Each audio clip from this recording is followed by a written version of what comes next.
നമസ്കാരം. Big boss Malayalam season 6-ൽ 19 പേരായിരുന്നു തുടക്കത്തിൽ ഉണ്ടായിരുന്നത്. എന്നാൽ 3 ആഴ്ച പിന്നിടുമ്പോൾ 5 മത്സരാർത്ഥികളാണ് ഷോയിൽ നിന്നും പുറത്തായിരിക്കുന്നത്. ഷോയിൽ വലിയ ചലനങ്ങൾ സൃഷ്ടിക്കുമെന്ന് വിലയിരുത്തപ്പെട്ട രതീഷ് കുമാർ ആയിരുന്നു ആദ്യം തന്നെ ഷോയിൽ നിന്നും പോയത്. പിന്നാലെ നിഷാന, സുരേഷ് എന്നീ മത്സരാർത്ഥികൾ പുറത്തായി. നാലാമതായി അസീർ റോക്കിയാണ് പുറത്തായത്. ബിഗ് ബോസിന്റെ നിയമങ്ങൾ ലംഘിച്ചതോടെയാണ് റോക്കി ഷോയിൽ നിന്നും പുറത്തു പോകുന്നത്. സഹമത്സരാർത്ഥിയായ സിജോയെ റോക്കി തല്ലിയതാണ് പുറത്താകലിന് കാരണമായത്. അതേസമയം റോക്കിയുടെ അടിയേറ്റതോടെ പരിക്കേറ്റ സിജോ ശസ്ത്രക്രിയയ്ക്ക് വിധേയമായി വിശ്രമത്തിലായതിനാൽ തിരികെ വരാൻ ഇതുവരെ സാധിച്ചിട്ടില്ല. ഈ സാഹചര്യത്തിൽ ഗെയിം മുന്നോട്ടു പോകണമെങ്കിൽ വ്യത്യസ്തരായ കൂടുതൽ മത്സരാർത്ഥികൾ എത്തണമെന്നും വൈൽഡ് കാർഡുകളായി ഉടൻ തന്നെ അവരെ ഹൗസിനുള്ളിലേക്ക് കയറ്റിവിടണമെന്നുമാണ് പ്രേക്ഷകർ അഭിപ്രായപ്പെടുന്നത്.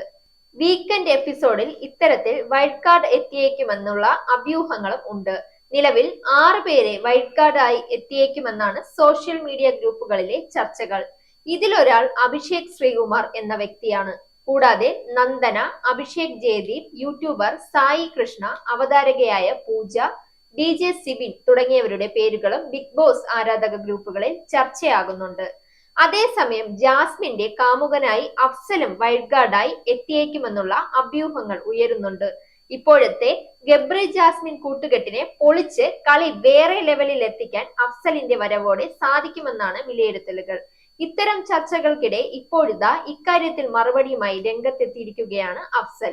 വി ഹിയർ എന്ന യൂട്യൂബ് ചാനലിന് നൽകിയ അഭിമുഖത്തിലാണ് അഫ്സൽ അഭ്യൂഹങ്ങൾ സംഭവിച്ച് വ്യക്തത വരുത്തിയത്. പലരും എന്നോട് ചോദിക്കുന്നുണ്ട്, ബിഗ് ബോസിൽ പോകുന്നുണ്ടോ, വൈൽഡ് കാർഡായി പോകുമോ എന്നും.